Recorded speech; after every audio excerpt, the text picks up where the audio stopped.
أعوذ بالله من الشيطان الرجيم.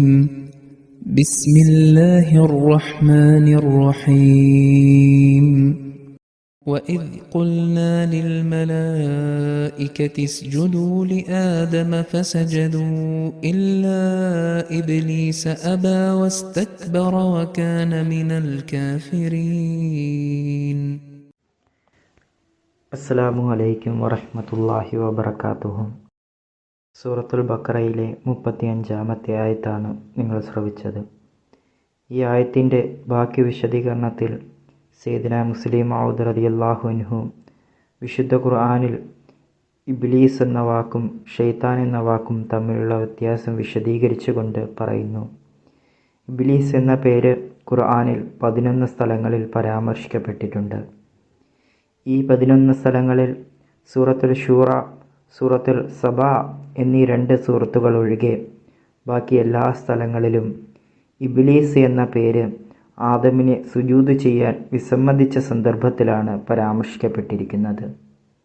എന്നാൽ ആദമിനെ വഴിതെറ്റിക്കാൻ ശ്രമിച്ച സന്ദർഭങ്ങളിൽ എല്ലായിടത്തും ഷെയ്ത്താൻ എന്ന വാക്കാണ് ഉപയോഗിച്ചിരിക്കുന്നത്. ഒരിടത്തും ഇബ്ലീസ് എന്ന വാക്ക് ഉപയോഗിച്ചിട്ടില്ല. ഈ വ്യത്യാസം വ്യക്തമായി സൂചിപ്പിക്കുന്നത് ഖുർആൻ ഇബ്ലീസും ഷെയ്ത്താനും എന്ന വാക്കുകൾ ഒരു പ്രത്യേക വേർതിരിവോടെ ഉപയോഗിച്ചിരിക്കുന്നു എന്നാണ്. ഇത് സൂചിപ്പിക്കുന്നത് സുജൂദ് നിഷേധിച്ച ഇബ്ലീസും ആദമിനെ വഴിതെറ്റിക്കാൻ ശ്രമിച്ച ഷെയ്ത്താനും 2 വ്യത്യസ്ത സത്തകളാണ് എന്നാണ്. അള്ളാഹു ആദമിനോട് വ്യക്തമായി പറഞ്ഞിരുന്നു, ഇബ്ലീസിൻ്റെ വാക്കുകൾ അനുസരിക്കരുത്, അവൻ നിന്റെയും നിന്റെ ഇണയുടെയും ശത്രുവാണ്.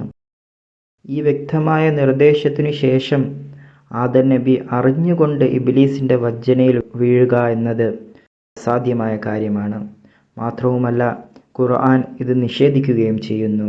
നേരെ മറിച്ച് ഖുർആൻ പറഞ്ഞത് ആദം അലൈഹിസ്സലാം മറന്നതിനാലാണ് അദ്ദേഹത്തിന് ആ തെറ്റ് പറ്റിയത് എന്ന്. ഈ കാര്യങ്ങളിൽ നിന്ന് വ്യക്തമാകുന്നത് ഇബ്ലീസും ഷെയ്ത്താനും 2 വ്യക്തിത്വങ്ങളാണെന്നാണ്. ആദം നബിയോട് ഇബ്ലീസിനെ സൂക്ഷിക്കുവാൻ കൽപ്പിക്കപ്പെട്ടിരുന്നു.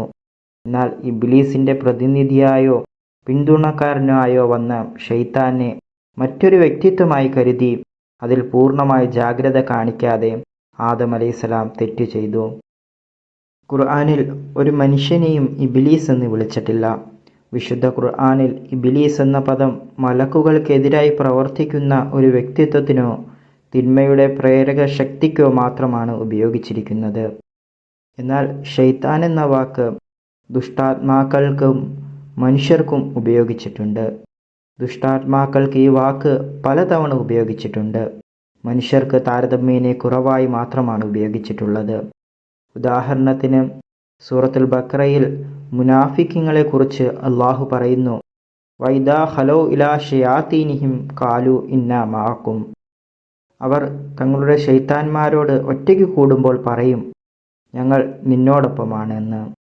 ഇവിടെ ഷെയ്ത്താൻ എന്നതുകൊണ്ട് അവിശ്വാസികളുടെ നേതാക്കളെയാണ് ഉദ്ദേശിക്കുന്നത്.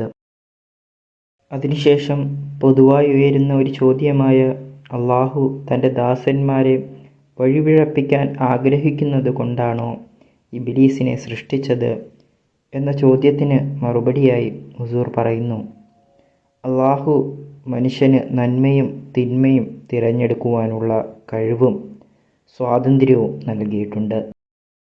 അതിനോടൊപ്പം തന്നെ മലക്കുകളെയും ഇബ്ലീസിനെയും അവരുടെ പിന്തുടർച്ചക്കാരെയും അള്ളാഹു സൃഷ്ടിച്ചു. മലക്കുകൾ മനുഷ്യ ഹൃദയങ്ങളിൽ നന്മയുടെ പ്രേരണകൾ നൽകുന്നു. മറുവശത്ത് ഇബ്ലീസും അവൻ്റെ പിന്തുടർച്ചക്കാരും തിന്മയുടെ പ്രേരണയാണ് നൽകുന്നത്. നന്മയുടെ പ്രേരണകൾ സ്വീകരിക്കുന്നവർക്ക് അതിൻ്റെ പ്രതിഫലം ലഭിക്കുന്നു. അതുപോലെ തിന്മ സ്വീകരിക്കുന്നവന് ശിക്ഷയും ലഭിക്കുന്നു. ഒരു മനുഷ്യന് പരിപൂർണനാകണമെങ്കിൽ അവൻ്റെ മുൻപിൽ നന്മയുടെയും തിന്മയുടെയും പ്രേരണകൾ വരേണ്ടത് അത്യാവശ്യമാണ്. അതിനാലാണ് അള്ളാഹു മലക്കുകളുടെ കൂടെ ഇബ്ലീസിനെയും സൃഷ്ടിച്ചത്.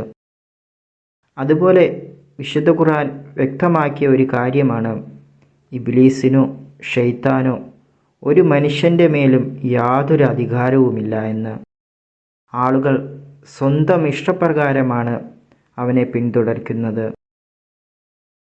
ഹദീസിൽ നിന്നും വളരെ വ്യക്തമായി മനസ്സിലാകുന്നത് അള്ളാഹു ഓരോ കുഞ്ഞുങ്ങളെയും സ്വഭാവത്തിൻ്റെ അടിസ്ഥാനത്തിലാണ് ജനിപ്പിക്കുന്നത്. പിന്നീട് അവൻ്റെ മാതാപിതാക്കൾ അവനെ യഹൂദിയോ ക്രിസ്ത്യാനിയോ മജൂസിയോ ആക്കുന്നു. അതായത് അള്ളാഹു എല്ലാവരെയും നന്മയോടെയാണ് സൃഷ്ടിക്കുന്നത്. പിന്നീട് അവർ സ്വയം തിന്മയിലേക്ക് പോകുകയാണ് ചെയ്യുന്നത്. വാഹിർ ദവാന അൽഹംദുലില്ലാഹി റബ്ബിൽ ആലമീൻ.